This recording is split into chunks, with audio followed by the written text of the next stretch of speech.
Habari, natumaini uko salama na unaendelea vizuri na majukumu ya kitaifa. Leo natamani tukumbushane kidogo kuhusu mfuko wa dharura. Binafsi au taasisi au biashara inatakiwa kuwa na mfuko wa dharura. Mfuko wa dharura, lengo lake ni kuweza kukabiliana na matumizi yatakayokuja kwenye biashara au kwa mtu binafsi, yale ambayo hayajatarajiwa.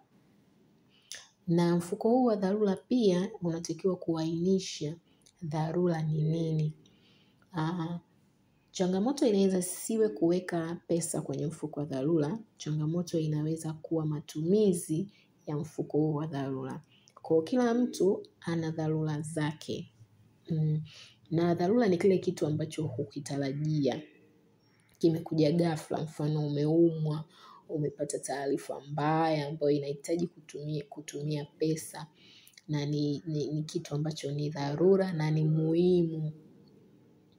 Kwa hiyo tunatakiwa pia, tukiwa tunaweka mifuko ya dharura, tuainishe dharura zetu ni nini. Ili kabla hujatoa hela kwenye mfuko wa dharura, uwe umehakikisha kwamba imetumika kwenye vipaumbele ambavyo wewe uliviweka kama dharura.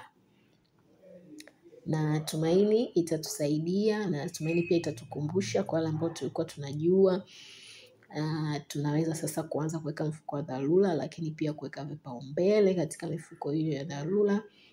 Unaweza kucomment njia unazotumia, lakini dharura wewe kwako ni nini na nini, ili pia tuweze kujifunza na kuweza kufanya mambo kwa usahihi zaidi.